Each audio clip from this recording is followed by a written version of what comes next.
Hello दोस्तों, आइए आप लोगों का एक बार फिर से स्वागत है हमारे यूट्यूब चैनल पे। हम लोग मध्यकालीन भारत देखेंगे आज, और मध्यकालीन भारत में मुगल वंश देखेंगे। इसके पहले गुलाम वंश, दिल्ली सल्तनत और बहमनी साम्राज्य देख चुके हैं। जो नहीं देखे हैं, हमारे यूट्यूब चैनल पे उसका वीडियो डाला गया है, आप लोग देख सकते हैं। तो आज हम लोग मध्यकालीन भारत में मुगल वंश देखते हैं। तो मुगल वंश का पहला क्वेश्चन है, तुर्की भाषा में बाबर का शाब्दिक अर्थ होता है। तो तुर्की भाषा में बाबर का शाब्दिक अर्थ बाघ होता है। दूसरा क्वेश्चन देखते हैं, बाबर ने काबुल और गजनी पर अधिकार कब स्थापित किया। तो 1504 में स्थापित किया है। आगे देखते हैं, बाबर ने 1519 ईस्वी में किस जाति के विरुद्ध अभियान कर बागोर भेरा को अपने साम्राज्य में मिलाया। तो यूसुफजाई जाति के खिलाफ। आगे देखते हैं, 4 नंबर बोल रहा है विचार करने के लिए। तो करते हैं 4 नंबर का विचार। बाबर अपने पिता की ओर से चंगेज खां का वंशज था, जबकि माता की ओर से तैमूर लंग का वंशज था। तो वे दोनों सही है।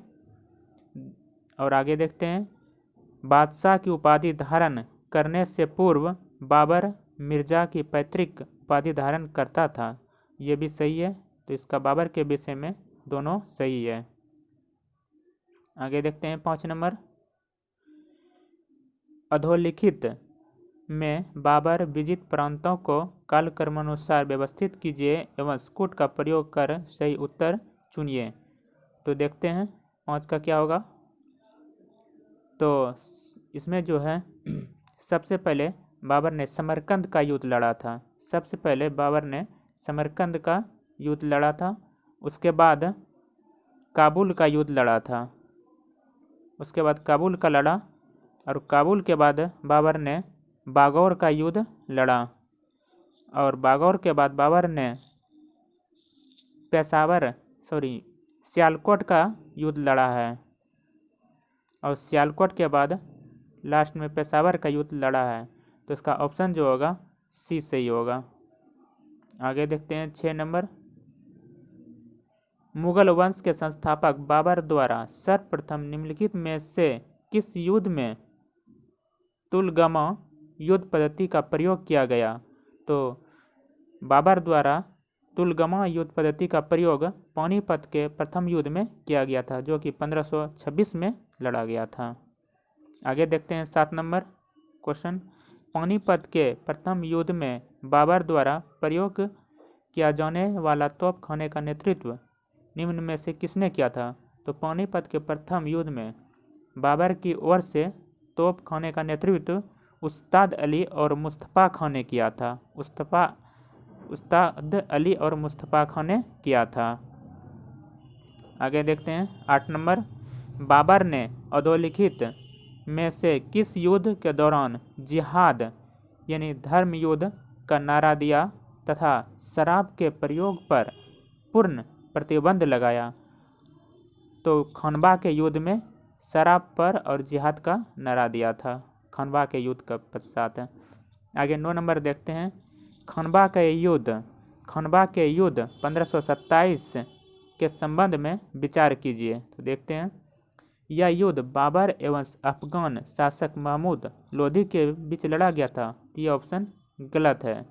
खनबा का युद्ध जो था बाबर और अफगान शासक महमूद लोधी के बीच नहीं लड़ा गया था। खनबा का युद्ध बाबर और राणा संगा के बीच लड़ा गया था। दूसरा ऑप्शन देखते हैं, इस युद्ध के जीतने के पश्चात बाबर ने गाजी की उपाधि धारण किया था। यह ऑप्शन बिल्कुल सही है। 3 नंबर देखते हैं, इस युद्ध के दौरान बाबर ने मुसलमानों से वसूल किए जाने वाला तमगा कर अथवा व्यापारिक कर को समाप्त कर दिया। ये भी सही है। तो इसका ऑप्शन जो होगा 2 और 3 होगा। आगे देखते हैं, बाबर का मकबरा अवस्थित है काबुल में अवस्थित है। आगे देखते हैं 11 नंबर, मुबैयान पदशैली का जन्मदाता किसे माना जाता है? तो मुबैयान पदशैली का जन्मदाता बाबर को माना जाता है। आगे देखते हैं, बाबर ने अपनी आत्मकथा तुजुक बाबरी मूलतः किस भाषा में लिखा? तो बाबर ने अपनी आत्मकथा तुजुक बाबरी तुर्की भाषा में लिखा है। आगे 13 नंबर देखते हैं, तुजुक बाबरी का फारसी में अनुवाद बाबरनामा शीर्षक से किससे के द्वारा किया गया? तो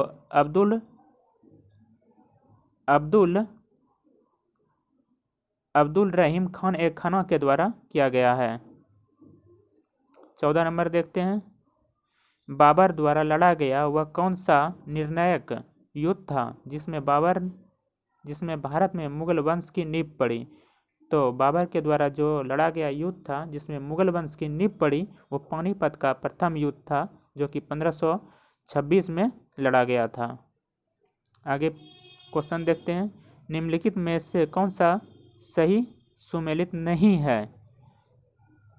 15 नंबर क्वेश्चन बोल रहा है कौन सा क्वेश्चन सही सुमेलित नहीं है। तो देखते हैं कौन सा सही सुमेलित नहीं है। पानीपत का प्रथम युद्ध 1526 में लड़ा गया था। तो पानीपत का प्रथम युद्ध 1526 में लड़ा गया था। खनवा का युद्ध 1527 में लड़ा गया था। चंदेरी का युद्ध 1528 में लड़ा गया था। तो सी नंबर ऑप्शन गलत है। और घाघरा की युद्ध 1529 में लड़ा गया था। तो यहाँ क्वेश्चन पूछ रहा है कौन सा नहीं लड़ा गया था, तो सी इसका ऑप्शन गलत है। तो इसका आंसर होगा 1528।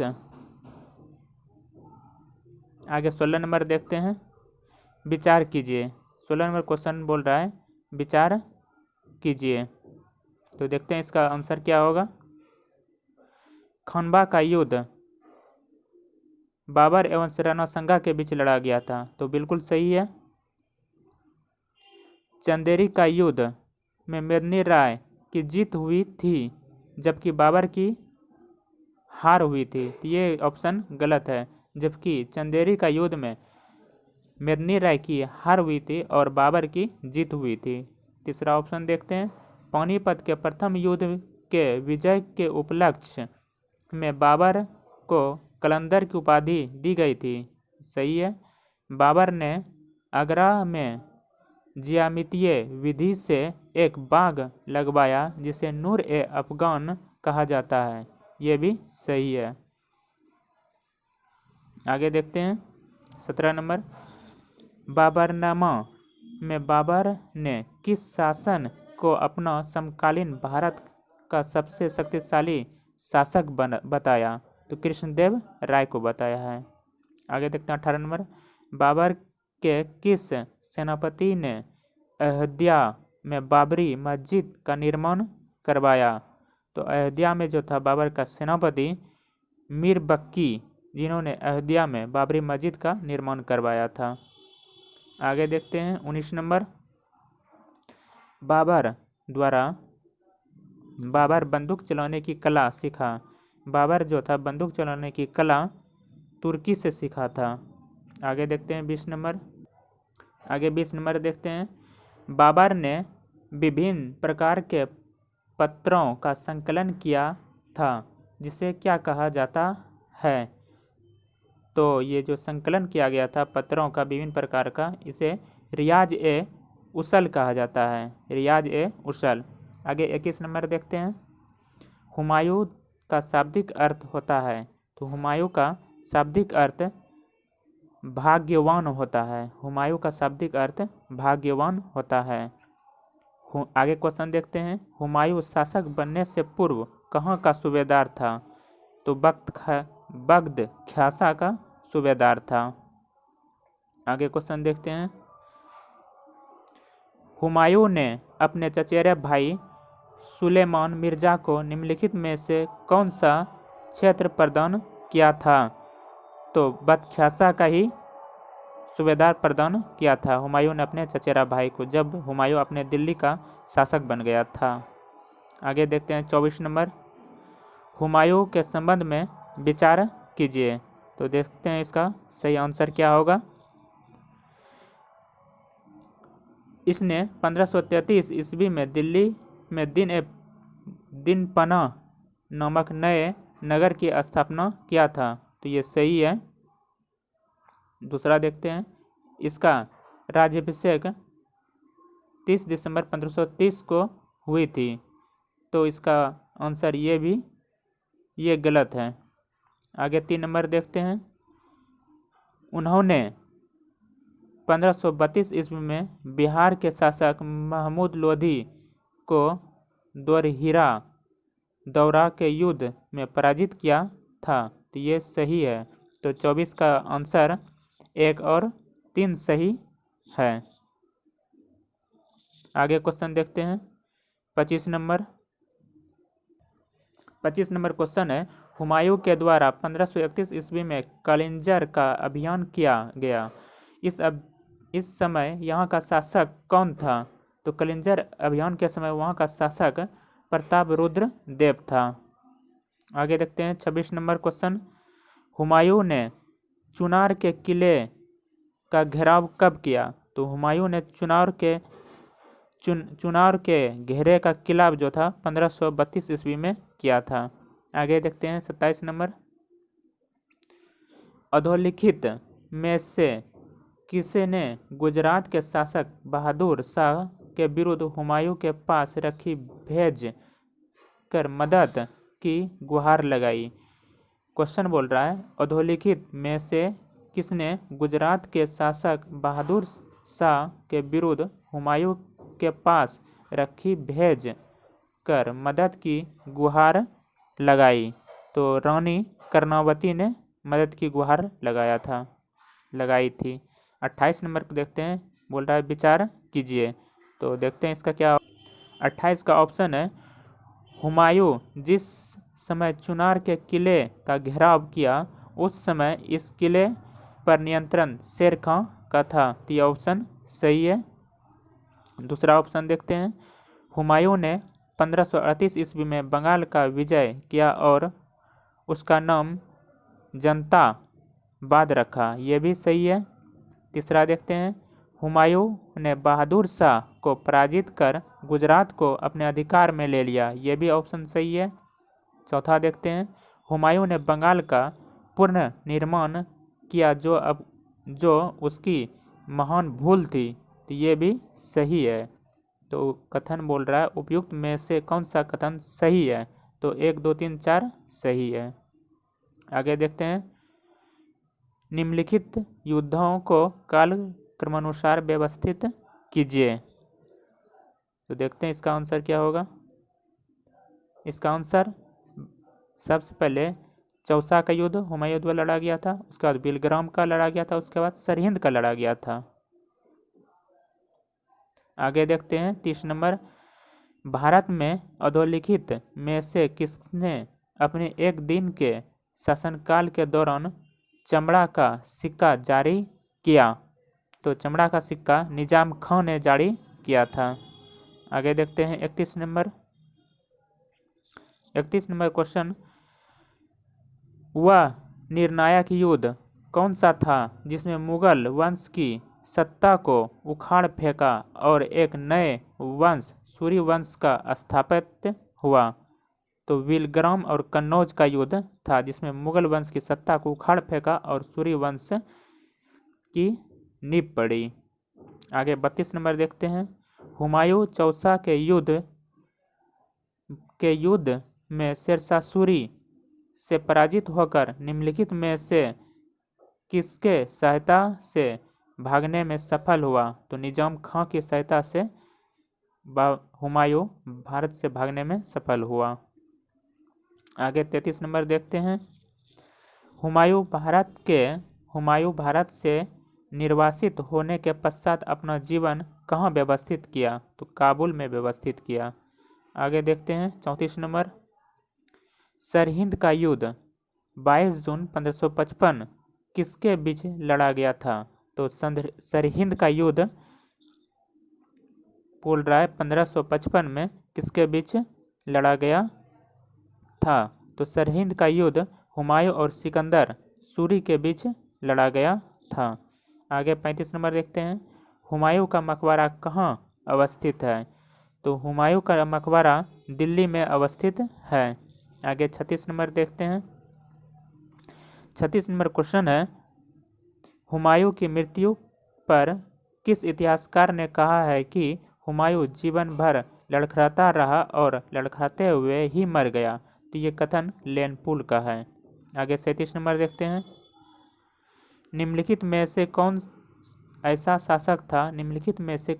शासक था जो ज्योतिष में अत्यधिक विश्वास करता था? तो हुमायूं जो था ज्योतिष शास्त्र में अधिक विश्वास करता था। आगे 38 नंबर देखते हैं। अकबर का मूल नाम क्या था? जलाल खां।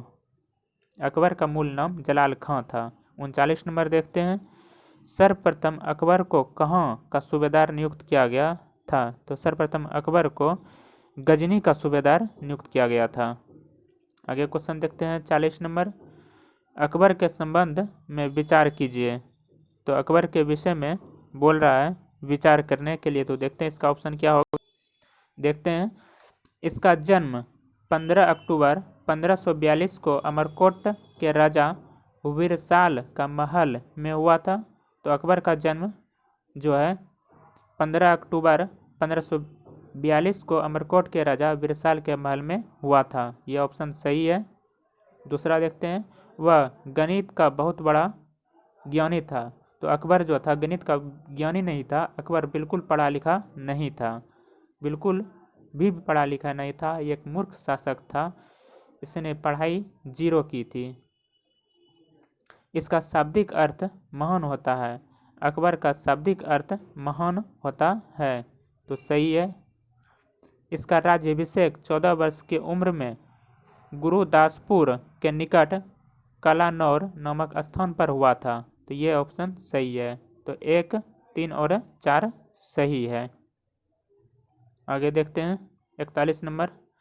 अकबर के शासनकाल में कौन सा क्षेत्र हेमू के नियंत्रण में था? तो अकबर के शासनकाल में आगरा और दिल्ली हेमू के नियंत्रण में था।